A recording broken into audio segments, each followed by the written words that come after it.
For this first webinar, I have used some HRC sims, but I'd like to let you know that there are already sims available on Poker Academy as well for PKOs, and they're very nice. We can dig deeper into them in the next two webinars. I will make sure to show you around.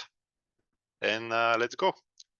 So, know-how in bounty entities. The first webinar is about the fundamentals in PKOs, and we'll start with some very simple stuff first and go to some hand examples later in the session.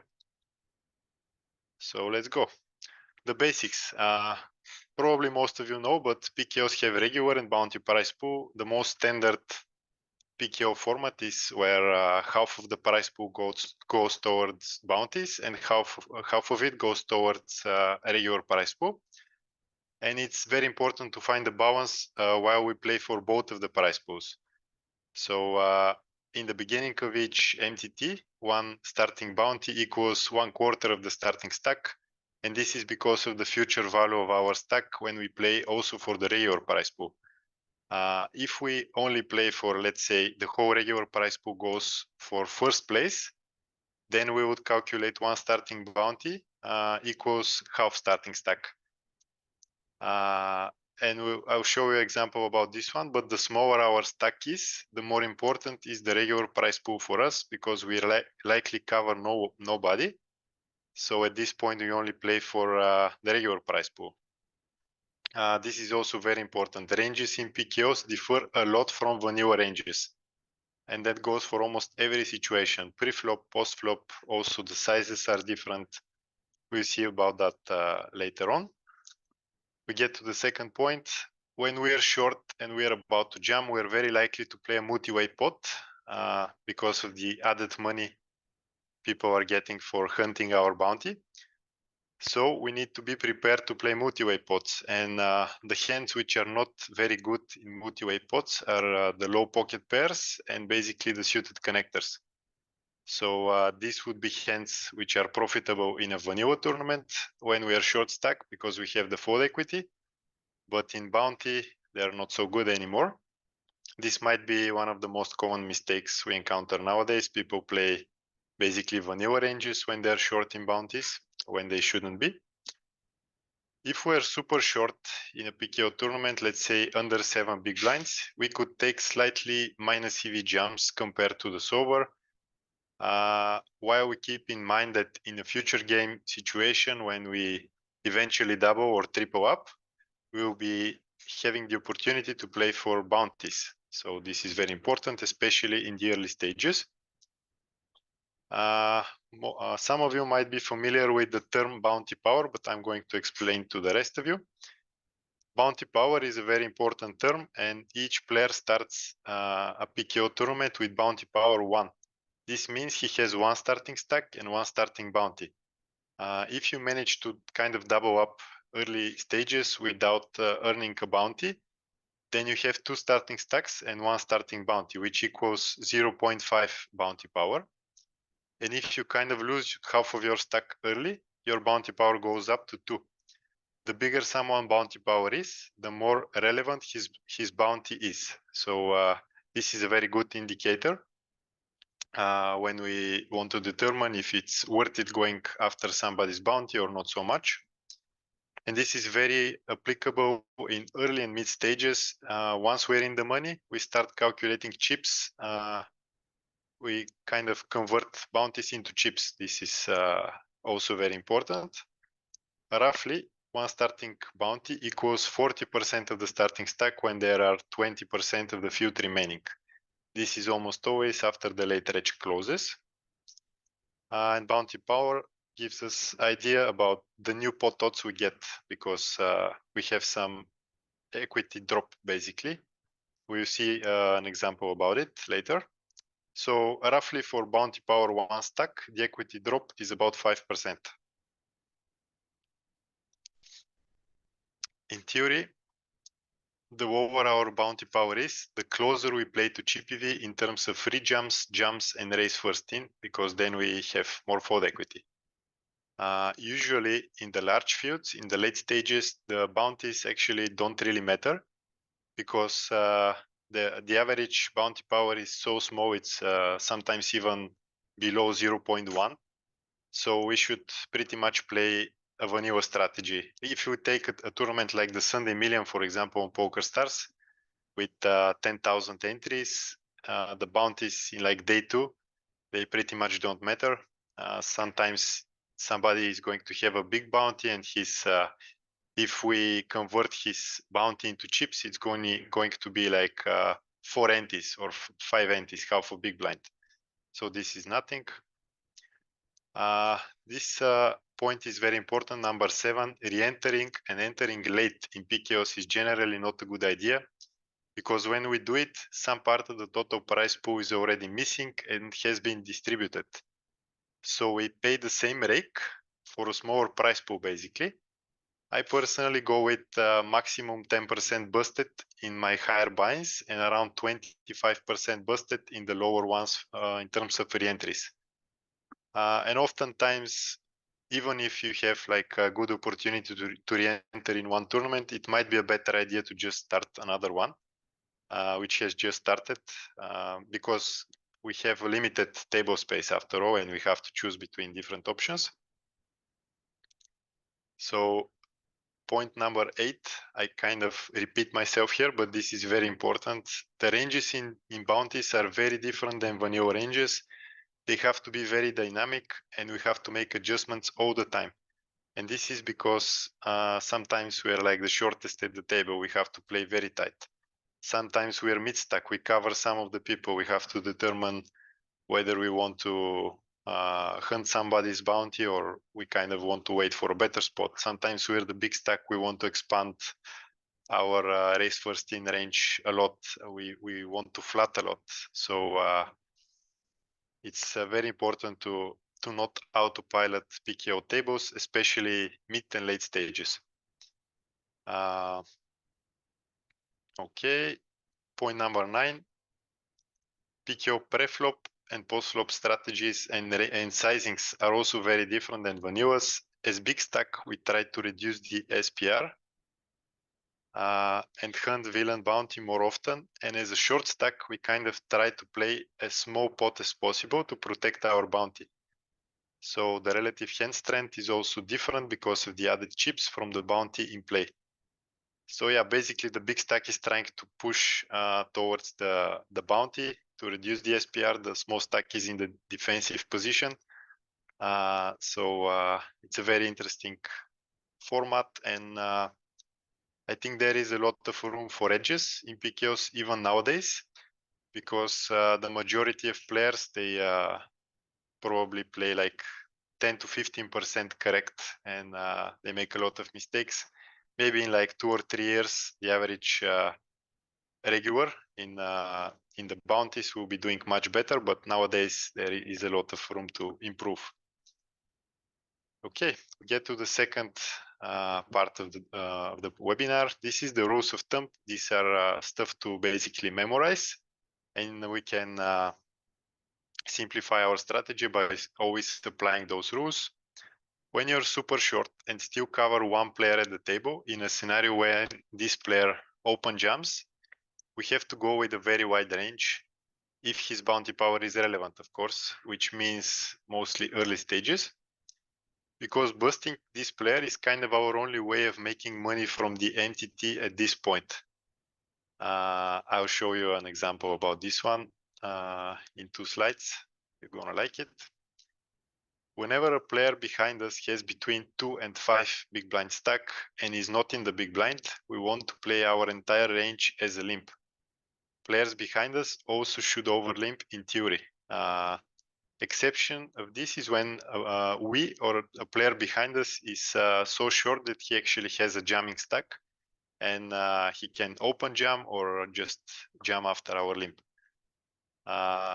This is important because if a player has like 2.5 big blinds and we raise, then everybody can call behind us, and the player, for example, is in the small blind, he can just raise or win, but then we don't have another step to re-raise. and we want to keep the initiative. We want to be able to kind of isolate ourselves versus this player, and we kind of want to invite him in the pot. So this is why we want to be limping. And also another reason to be limping is that we want to play as often as possible for this player's bounty. And in order to do that, we need a very good price for it. And by limping, we're actually joining the pot, paying the lowest possible price. So this is another reason to limp. Okay. We should rarely flat as a covering stack and then fold versus 2 jumps in early stages if we cover them. So some hands perform better than others. We'll see that in the last slide. But this is a very good rule of thumb to keep in mind. And this is also very important. Probably number 4 is the most important of these. Pocket pairs are the best hands usually to overcall several jumps when we cover them. Because in PKOs the ranges are wider and therefore pocket pairs are less likely to be dominated by higher pocket pairs. And very often several players that are all in, they kind of block each other. Some of them has ace queen, the other guy has king queen, and the third guy has ace king, for example. And we have pocket fours. We are in great shape. So this is very, very important. I have to mention briefly the ICM in PKOs and how does it change. So this is a very big mistake to think of a PKO final table like his bounty equals 1 or 2 of the next pay jumps. So I have to gamble for it. This is not the way we should approach it. Our tourney life and chips at this point at the final table have additional value from the potential to ship the MTT and win the extra bounties, plus ICM affects us after all, even though it's just a bit usually.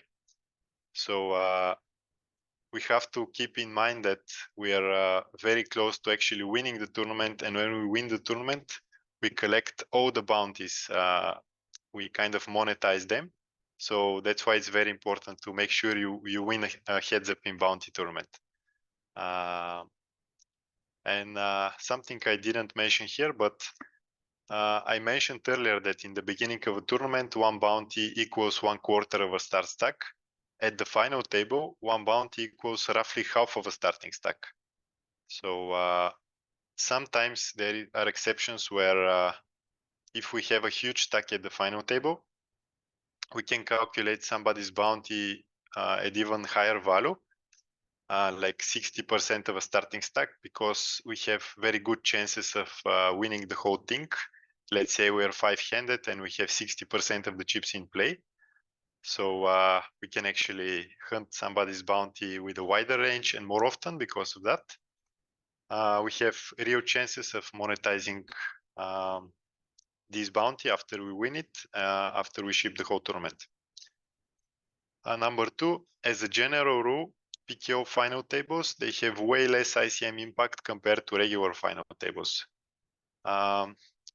Some of you might be familiar with this term, bubble factor or risk premium. This is risk premium is basically the added equity we need because of the ICM. It's basically the ICM tax. Let's simplify. So small blind jumps, we're in the big blind, he has 10 big blinds. Let's say we have 45% pot odds, but because of his bounty, we have some equity drop and now it's like 40% pot odds. So in bounties, this is possible. Basically, it's possible at the final table to have so big bounty for someone, and his bubble factor could be below 1. 1 is like the GPV value. When we have some ICM impact, it goes 1 point something or maybe 2. This means we have to play tighter. We have to skip more hands. And if it's below 1, this is only possible in bounties. So that's why this format is so unique, because sometimes even at the final table, we have to call a jam with a wider than GPV range. Okay, for the short stack at the final table, this the fact that it's a bounty final table doesn't change anything. because he doesn't participate directly in the PKO prize pool anyway, because he cannot bust anybody. So if you're the last in chips at the final table in a PKO, you should basically stick to your vanilla ranges strategy and try to get money from the pay jumps at this point. In a PKO final table, we don't burn money in case somebody punts or calls our jam lighter. This is exactly contrary to the same case in a vanilla final table. If somebody raise calls our restil white, it's a mistake to jam white from our perspective, and we have to tighten up. But if this is the case in a PKO final table, we actually have to expand our range because we have much more added future value, future EV, in case we double up here and we actually are in good position to hunt some bounties later. Okay, and let's move to the hand examples. This is the more interesting part. So we have this hand, it's from the Bounty Builder 109 on PokerStars. 5K is the starting stack in this example, and $25 is the starting bounty shown at the table. This is about 30% players left, a little bit after the later edge has closed. In this example, we and UTG player have both 1.5x starting bounty, which is pretty significant bounty power, almost 2 bounty power. And we will have a look at 3 different ranges. What do we jam here first in? What do we jam in a vanilla first in the same spot? And what do we rejam versus UTG jamming here? First of all is on the left.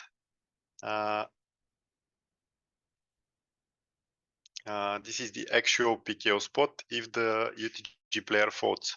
So we're supposed to play only 23.5% range by open jamming first in. And some of the hands have very low EV, like for example, pocket threes we see has 0.04.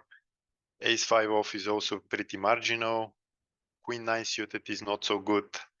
And let's look at the middle. This would be our first in jamming range if it was a vanilla tournament. So we instantly see from 23.5% we go to 31.2%, which is a significant difference. And all of this is because of the extra fold equity we would have in a vanilla scenario. And also all the hands like Jack 9 suited, 10-9 suited, Jack 8, 10-8, they are already profitable jumps at this point, while on the left, we shouldn't play those hands. So this is a big difference. And if we compare the range on the left to the range on the right, this is the scenario, a scenario where UTG jumps. He has a significant bounty power at this stage, like 2. And we're about to rejump. So this is the range we're actually supposed to play if UTG player jumps. This is us first in. And this is a very unique scenario. We're supposed to play a wider range when a player in front of us jumps compared to when everybody folds to us. In a vanilla scenario, this can never happen. And also what's very interesting about this range is we're not supposed to play very linear range here. Why is this? It's because we don't really have fold equity. When we look at all the stacks behind us, everybody covers us by a decent margin. So that means we are super likely to get it in a multi-way spot versus at least 1 or 2 more ranges. And if this is the case, we kind of want to be prepared for it. And we cannot just get it in with the hand like ace 4 off. First of all, because the UTG range is not going to be so wide. It's going to be pretty similar to this one, a little bit stronger. And second of all, is because we really need to be selecting hands which play very well in a multi-way all-in spot. So a hand like 10-7 suited, for example, is plus 0.12 EV, while a hand like ace 8 off is plus 0.02. This is a huge difference, and it's very unintuitive to build a strategy like this. But the earlier our position is, the more likely we are to play multi-way. So we kind of want to be super prepared for it.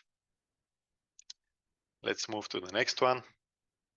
So I already mentioned this, but I'm going to repeat myself. This is very important. The less chips we have and the less our tournament life is worth, the more we want to hunt bounties. In this example, if UTG jumps, our stack is worth very little. It's after all under starting stack.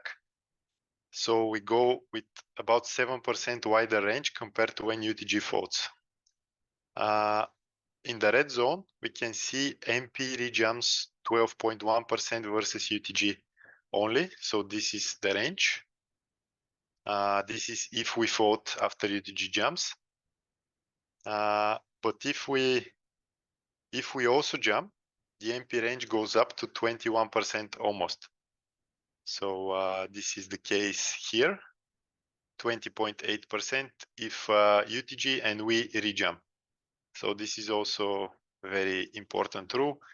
We can see on several occasions that we are more likely to expand our range in PKOs when we cover if one or more players in front of us open jump and we cover everybody. So this is a very extreme case. Also, this is very important, like the hijack. In this example, he has about 1.5 starting stacks. I can't remember his bounty, but what matters here is he covers only me and the guy on my right. So in a scenario where this guy and I rejump, the hijack has to play about 1/3 of his range by jamming, which is insane. Like you can see, deuce any pair, any suited ace, ace 5 off, plus kind of almost any suited king, queen 6 suited plus. This is super unintuitive. Even 5-4 suited is good enough. So it's really important to find the balance while we still play for the regular and the bounty prize pool. And the same tendency goes for everyone, basically, with the expanded ranges, the wider ranges, when they face more all-ins. So if we look at the big blind versus UTG only, this is going to be which range? Yeah, this one. So big blind is supposed to be calling 78.5% range versus UTG only. The big blind covers him about 3 times. And if I rejump, then the big blind calls 98.6%, almost 22 basically. So very, very important concept in bounty tournaments. Moving to the next slide, we have a very interesting spot. This is the $315 bounty on GG. It has 10K starting stack, $75 starting bounties. And at this stage, about 80% of the players are remaining, so the late range is still open. It's pretty early stages. And we see a player who open jumps 1100 chips, which is roughly 10 bounty power, which is very, very high bounty power. We rarely see that. I would say a high bounty power is anything above 2. And then we have, in this example, the small blind 3 jumps, and we cover the small blind. I have actually simulated a slightly different scenario where the button rejumps, the small blind rejumps as well, and it's on us, just to see what happens. We just witnessed that the more players are in the pot and we cover them, we want to expand our range for their bounties. But what happens if we face 3 or more all-ins in front of us and we cover everybody? It's pretty much the same tendency, but we have a completely different range construction. When we face 1 or 2 jumps, we will look to play a linear range. But that changes when we face 3 or more all-ins. Some part of our linear range is too often dominated. So we want to look for another options, and we expand towards the suited connectors. Also gappers and double gappers, basically trying to pick 2 live cards and scoop the pot. We really want to make sure we are not dominated. This is the most important stuff. This is why we already know the pockets are great in multi-way PKO spot, but also keep in mind that mid and low ace-x off are terrible in those scenarios. And this tendency goes on if we face 4 wins and etc. So basically the hands which perform the worst in multi-way all-in spot, like 4 people or 5 people all-in spots, these are the offsuit hands. We really want to make sure we have this extra equity coming from the suitedness of the hand, and we want to make sure we are not dominated. So in this example, I have node locked the ranges a little bit to make them slightly tighter and more realistic. So the hijack, he open jumps 3s plus, any ace, king 3 suited, king 8 off, queen 7 suited, queen 9 off in this example, jack 8 suited, and then 8-9 suited is not very profitable for him, but he's so short that he has to kind of take slightly minus EV spots in order to be able to play for the regular prize pool, actually for the bounty prize pool at some point, and in order to start covering somebody.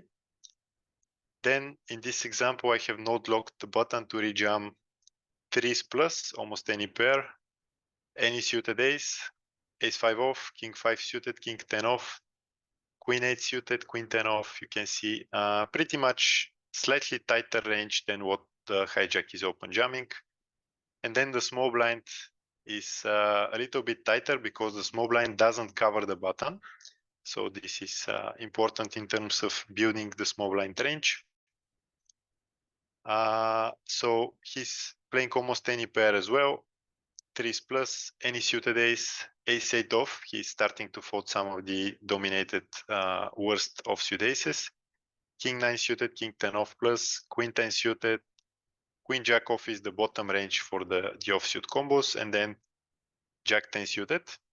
And what are we supposed to overcall in the big blind facing 3 all-ins when we cover everybody in a bounty? Let's see. So in this example, it's any pair. So pocket pairs are the nuts.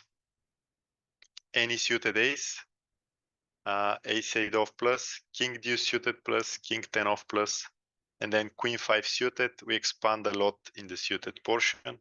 We see we go as low as 10-6 suited plus, 9-5 suited, 8-5, even 7-4 suited. So these bottom combos, of course, they're not going to be making a ton of money. Look at 6-3 suited, it's plus 0.03. But 5-3 suited, it's very well connected. It's low enough that it's not dominated at all. And it's suited. So for example, this hand makes a lot of money, like 0.28 is a lot. It's very much worth it when we cover everybody. And if we compare 5-3 suited to jack 10 off, it's even better than jack 10 off, which a lot of people wouldn't assume and expect. And what's really curious here is pocket deuces, as weak as it seems, is actually printing. It's plus 1.13, which is basically slightly better than queen jack off in this example, or as much as 9-8 suited is making pretty much. So yeah, these suited connectors are the nuts, and then the pocket pairs as well. Okay, so we can see that actually you didn't see the version where I didn't use node lock, but in the version where I didn't use node lock here, it started calling a little bit more than the offsuit king 9, queen 9, jack 9, 10 9. But then I made all the ranges in front of us to be slightly tighter. And the only difference when we expect tighter ranges in front of us is that we lose offsuit combos. The suited portion remains the same. So this is very important, even if you suspect some people are not very aware of bounties and they're going to be skipping a lot of plus EV spots. You should still feel pretty comfortable by calling the suited portion of your range. What else is important here? Yeah, the range we're supposed to play if the button folds. and only the small blind 3 jumps. So the small blind covers by a lot the hijack. And in this, the first example, the small blind only played 20% range because the button covers him. But in the second example, the button folds. So the small blind plays 30.6% here. This is his range. Any pair, any suited ace, ace-5 off plus, king-5 suited plus. This is again not locked range to be a little bit more realistic and tighter, because I suspect that still the player pool is playing tighter than they're supposed to in bounties. So in this example, I didn't give him anything lower than 9-8 suited, anything lower than Jack-10 off, even though he's supposed to play wider than this. And if this is the case, if he's playing as tight as this, then we're overcalling from the big blind 31.2% range. It's any pair. We already know the pairs are doing great. It's any ace, king-4 suited. So basically what I wanted to illustrate here is that we call 31.2% versus 2 all-ins, but versus 3 all-ins, we call 33.5.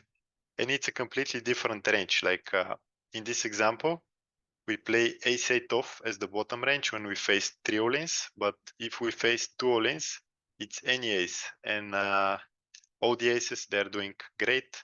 It's almost any suited king. So we mostly expanded in the suited part of the range. When we faced 3 all-ins, we just started adding more and more suited hands, and we started losing offsuit hands. That's what really matters. I might be repeating myself, but this is very important takeaway and principle.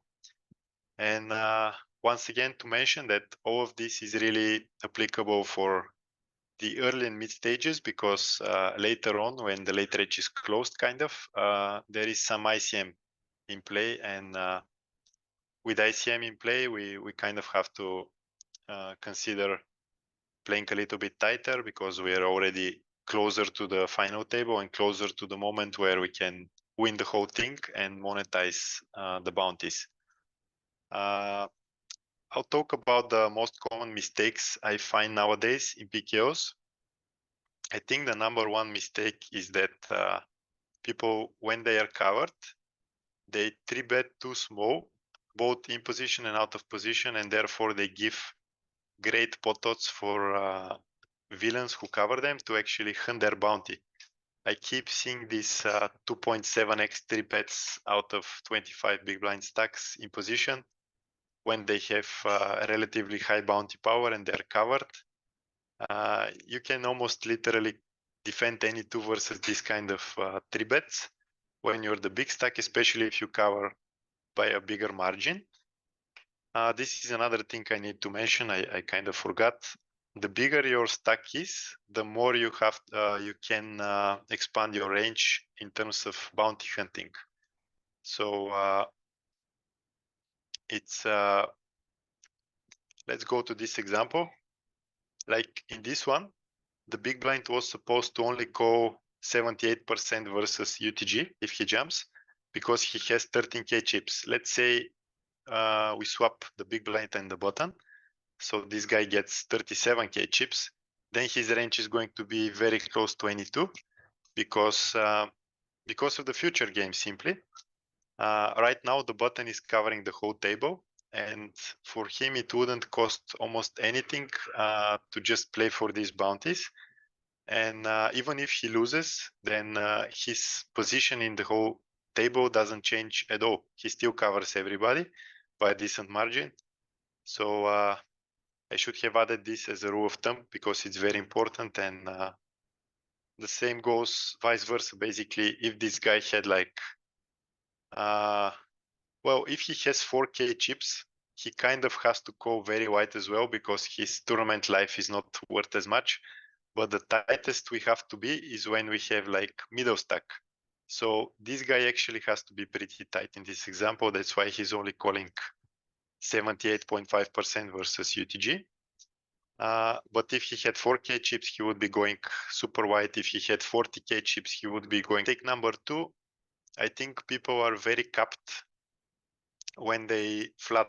Let's say you raise from the cutoff and the bottom flats with 22 big blinds, and he's the shortest stack at the table.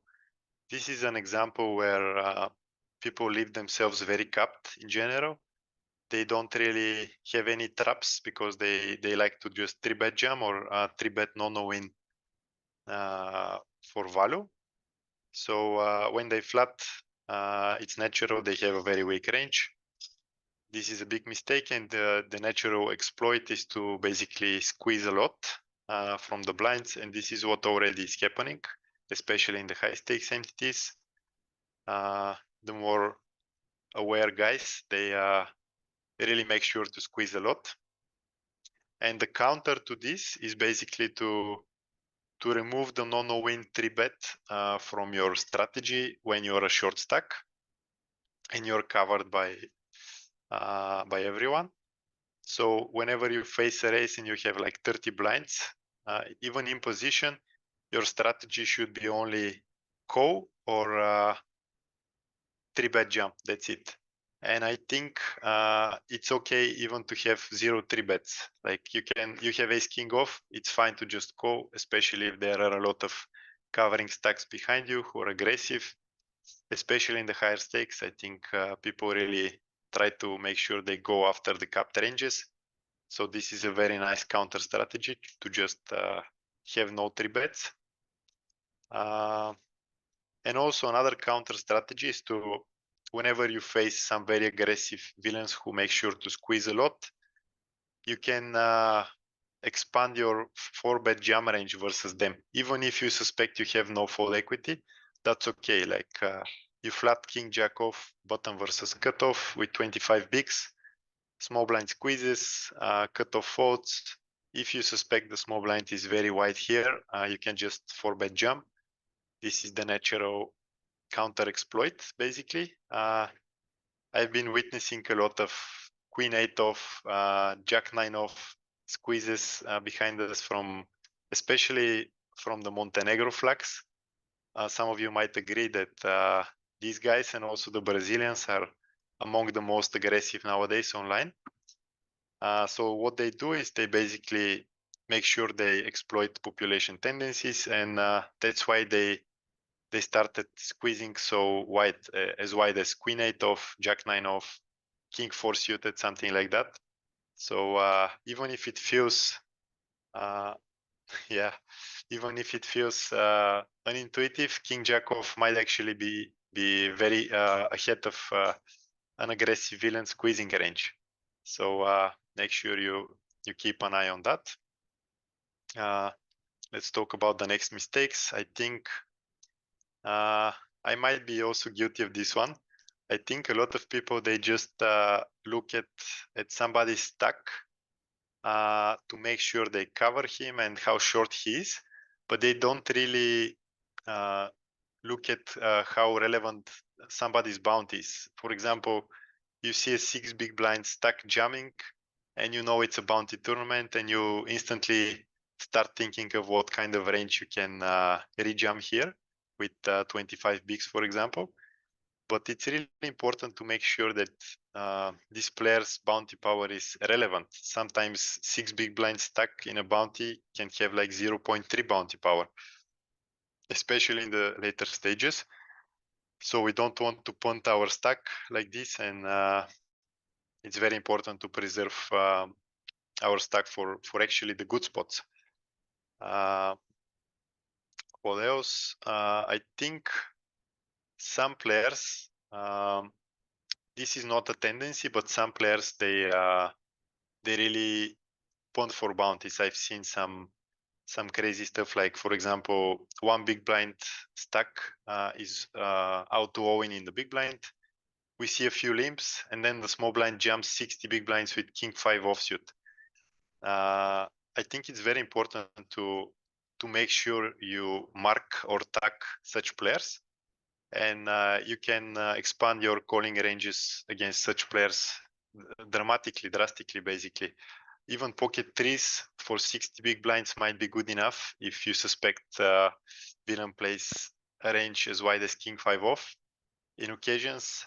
I know it sounds crazy to stack off for 60 big blinds with pocket threes, but as we already know, especially if we cover this guy, the pocket pairs do great against wide ranges. So we have to defend ourselves against these kind of exploits. So yeah, what kind of mistakes do you guys think you encounter in bounties? Some other things I can think about is some people raise fold too much. Oh yeah, this is very common one even nowadays. You see a guy with 14 big blinds, he has like 1/3 of a starting stack, which is 3 bounty power, and he just min raise folds from UTG, which is crazy. Like he's not supposed to have almost any fold equity against the big blind, for example, who closes the action. So you might as well just play a jam or fold strategy if you're this player, and this would be the highest EV strategy. And I still see people that raise fold in these cases, and what we can do against it is basically just have a super wide 3-bet stack of range. We can take any suited ace, any pair basically, a lot of suited kings, a lot of broadways. So make sure to attack these kind of players and to 3-bet stack off against them with a wide range. And not on the last place, this is kind of connected to what I just mentioned, is make sure when you raise and you have a very high bounty power, make sure to realize what's going on and whether somebody is going after your bounty with a wide range, because sometimes we might need to just 4-bet jam our entire raising range as a short stack, because some players really go after our bounty, especially if they cover us by a big margin. And on top of that, in the first place, we started by raising a very tight range. As I mentioned in the beginning, we should play a very different strategy than vanilla tournaments when we are short, because we don't have the same amount of fold equity, and we're very likely to play multi-way, which means that we start by raising a very tight range. And then if somebody 3-bets us, there are cases where we can comfortably and should comfortably just 4-bet jam our entire raising range against some players. So yeah, but this is again not against every player. Sometimes a hand like ace jack off can be good enough when you raise from UTG with 18 bigs versus the button, but versus UTG +1, often cases you just have to fold to a 3-bet. So once again, we have to make sure we keep extra attention to the bounty tables and not autopilot, because the highest EV comes from being careful and not missing any spots, basically.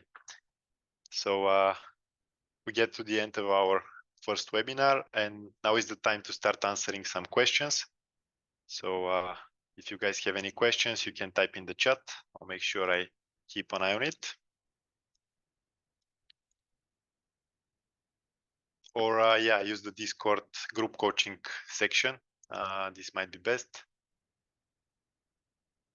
Yeah, jamming deuces from early position with 10 big blinds is not good in a bounty tournament. Yeah, and actually it might be funny, but I still see a lot of players taking this line, especially like rich regulars, because they kind of want to re-enter. They want to basically give up, forfeit their stack kind of, and then play the next entry more seriously, I'm guessing, which of course is a major mistake. So yeah, we shouldn't do that.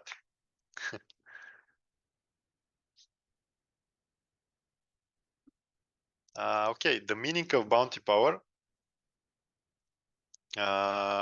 It's basically a term which gives you a very quick idea of whether somebody's bounty is really worth it to go after or not. And as I explained, like everybody starts the tournament with 1 bounty power. 1 bounty power is considered medium bounty power, so it's not as high. And if somebody loses half of his stack, If somebody loses half of his stack, his bounty power goes up to 2. And this means at this point, hunting his bounty becomes much more attractive. And the same goes for if somebody loses 3/4 of his stack, his bounty power is going to be 4. So it's basically a formula where you divide the starting stacks by the starting bounties. And actually you divide the starting bounties by the starting stacks. And you can use bounty power even in the mid stages when you see somebody with 12 starting stacks. This guy might have 6 starting bounties, which means that his bounty power is 0.5, which is not so high. And another thing to mention is that yeah, this is in the most common mistakes. Actually, I kind of forgot to mention, but some people in the deep stages, they just look at somebody's bounty in terms of how much dollars is it worth. Like especially on Poker Stars, you have this red bounty for the highest bounty in the tournament, the red number, and people are really focused on it and want to go after it. And sometimes the case is that this bounty is actually 0.25 bounty power, which is super small, and we should play basically like vanilla tournament. So I hope this explains the bounty power question. The last part on the raise fold, could I elaborate more on it? This is about the, I'm guessing this is about the part where I mentioned that we are short stack, we raise, and then somebody 3-bets us. I wanted to make sure that we are aware who is 3-betting us and how big is our bounty, because the bigger our bounties, the wider range we can expect to get 3-bet from. So sometimes it can be good with 18 big blinds to raise from UTG a hand like ace jack off and then 4-bet jump versus the cutoff. But other times, if our bounty is much smaller, or if the player is much tighter, it's a punt to 4-bet jump versus the same position. So make sure you're aware how big your bounty is. Let's see the next question. How do I think ROI compares in 109 vanilla versus PKO? This is a very good question. I actually have a close friend who used to own one of the biggest tables out there. And out of 3 million tournaments, he made a big sample to compare exactly the 109s in terms of ROI between the vanilla and the PKOs. And basically the ROI in the PKOs was, it was like 3 years ago, but it was almost twice as high. So in terms of game selection, it's basically always better to play a PKO over a vanilla tournament from the same buy-in. There might be a few exceptions, like for example, if there is an overlay in the vanilla tournament, it might be a better idea, but this is very rare case.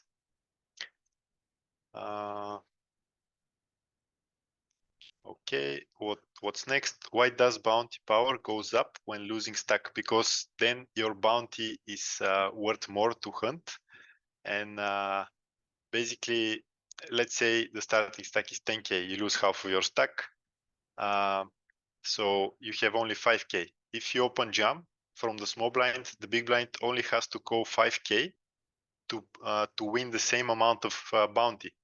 But if you had 10K, he would have to call double the price to win the same bounty. This is why the higher bounty power means it's more worth it to go after somebody's all-in. From the Zoom chat, I've seen PKO calculators with starting stack being worth 33% stack in the start of the tournament. Is this wrong? So there are a few different approaches to this. They all vary between 1/4 and half of the starting stack. In the very early stages, I think the best way to approach the bounties is by calculating 1/4 of the starting stack.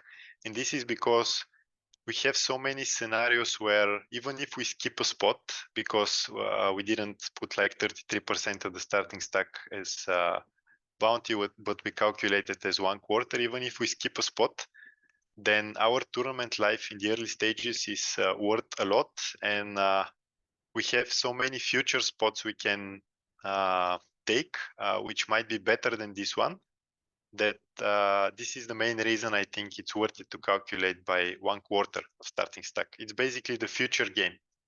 We skip this spot and we wait for a better one. This is very possible when it's the early stages of the tournament, because we have a lot of big blinds and the game has just started. So why risk our stack right now in a marginal spot when we can actually get to play a better one? Next question. In the $5 to $22 stakes, a lot of tournaments are turbo bounties. So do you recommend to only have 3-bet shops if we are under 30 big blind? This is a good question. If we're under 30 big blinds in a turbo tournament, this still might be actually above the average stack. So this means that we are more likely to cover more people behind us. I still think it's the same strategy actually. If we have under 30, it might change a little bit because let's say the average stack is 25 big blinds, we have 30. In this case, it's more likely that the guy who opens, even if he covers us, he doesn't cover us by a big margin. He can only have like 38 big blinds, for example, because of the lower average stack. So in this case, it wouldn't be as easy for him to just defend a wide range versus 3-bet, no-win. So I think it makes sense to kind of have a little bit more often no-win 3-bets compared to a regular structure slow bounty tournament. So yeah, thanks for the question. Very good one. So another question from the Zoom chat. Early bounties matter more than later.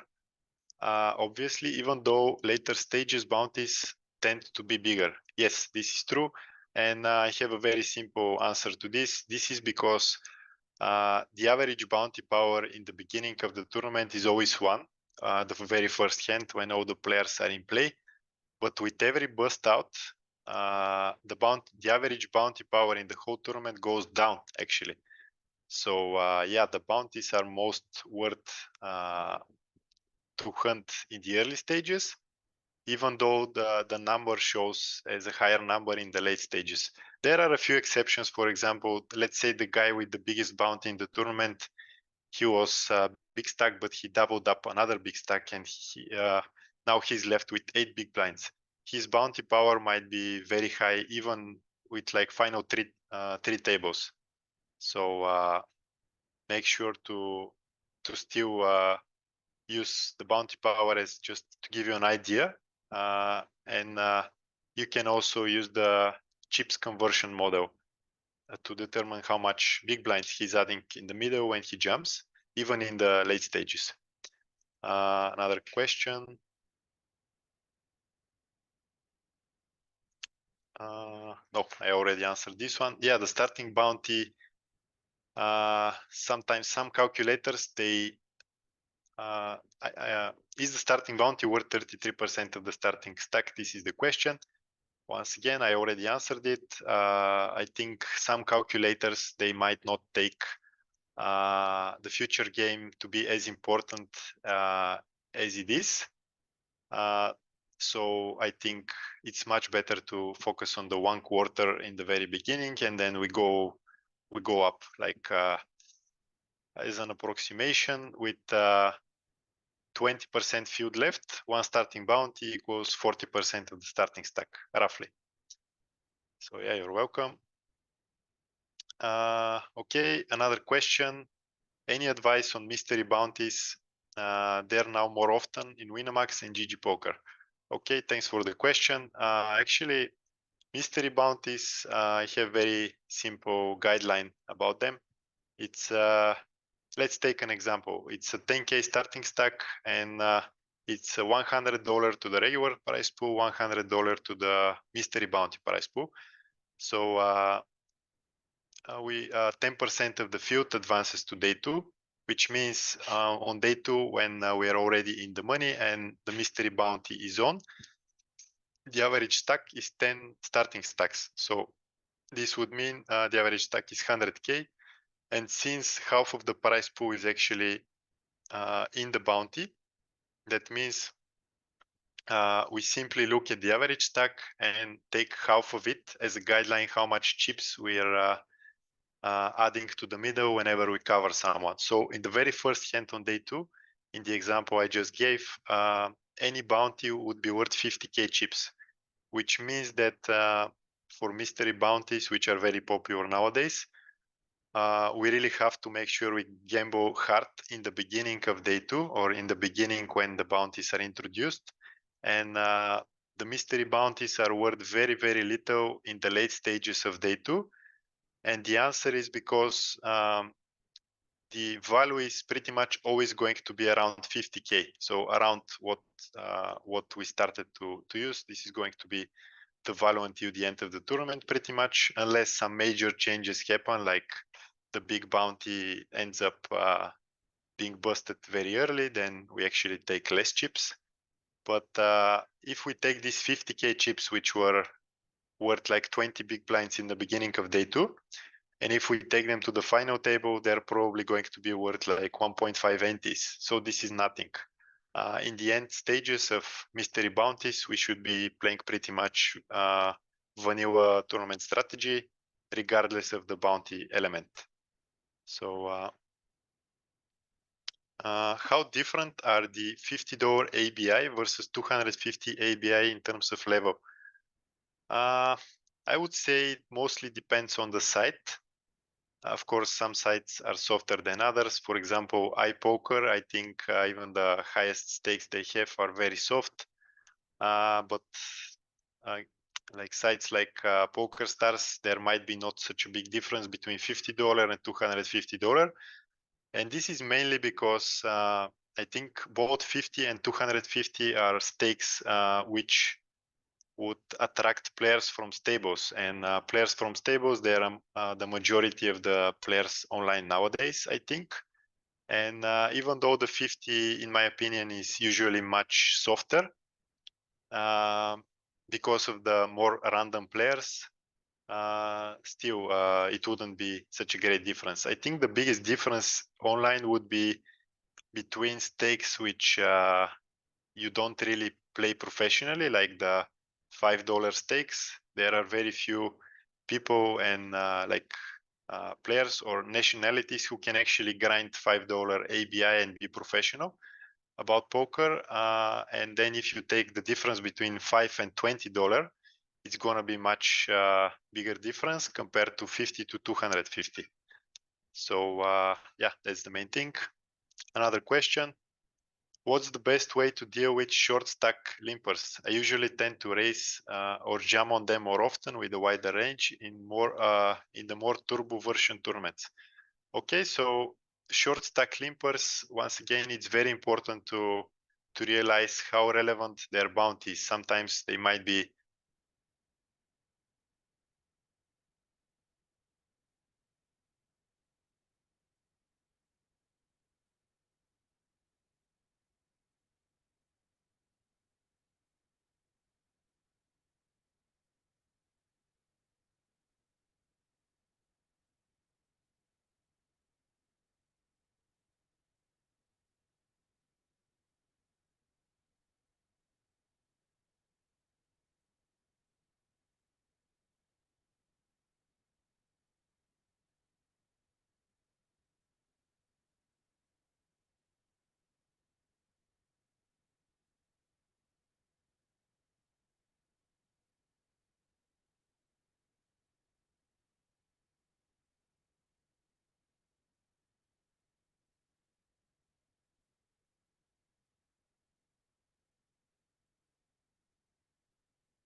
Do you hear me now, guys? Sorry about that.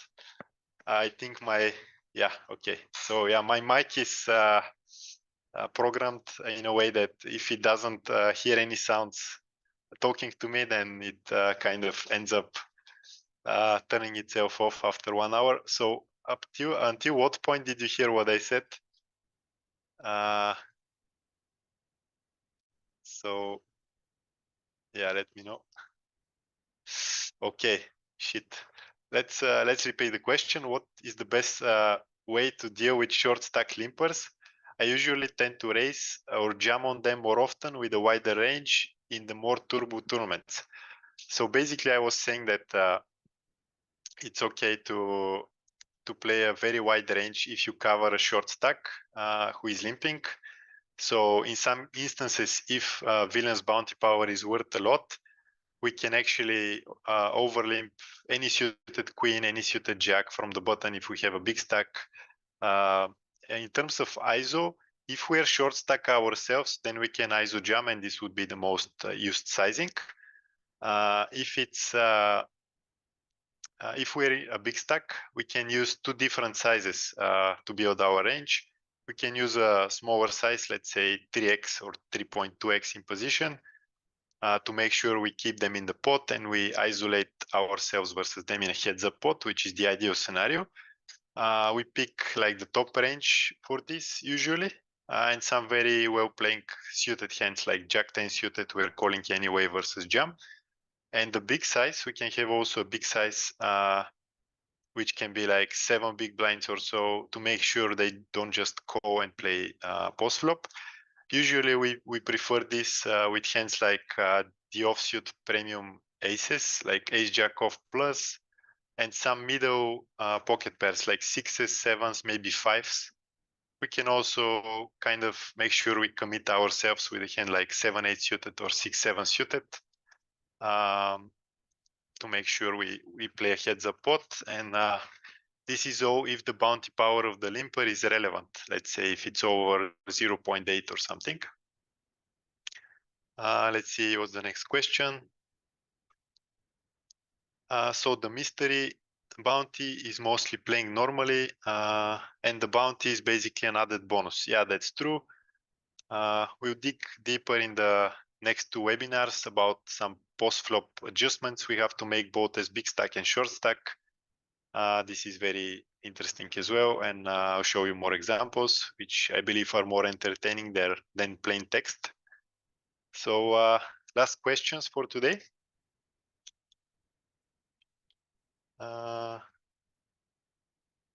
Okay, how do our ranges change in a 6 max versus 9 max?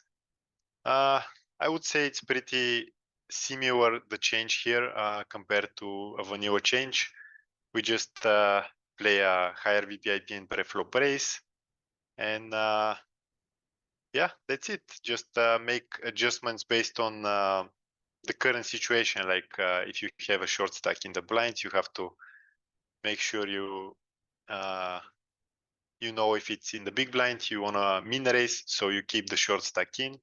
You don't want to scare him away by raising big. If it's in the small blind and he's super short, you sometimes want to limp. But this is not adjustment in 6 max compared to 9 max. It's a general PKO adjustment. I don't think we need to make any other major adjustments between 6 and 9 handed. And I see here another question in the Zoom chat. Can you quickly recap the definition of bounty power? Okay, once again, bounty power is a formula we use to determine whether somebody's bounty is big enough or not so significant. Everybody starts the tournament with 1 bounty power, which means he has 1 starting stack and 1 starting bounty. And the higher your bounty power is, the more relevant your bounty is. So the more it's worth to go after your bounty. And basically in this example, if you lose half of your stack in the first hand, then your bounty power goes up. It goes up to 2. And vice versa, if you double up early and you didn't win any bounties, your bounty is worth less because you have more chips, and it goes down to 0.5. I'm sure there will be some also YouTube videos of this recording to not repeat myself about the bounty power. Okay, guys. Yeah, I hope you enjoyed the session, and see you next Friday for the webinar number 2, which is going to be covering a little bit more advanced and complex topics. And yeah, thanks for the questions, and see you later. Goodbye.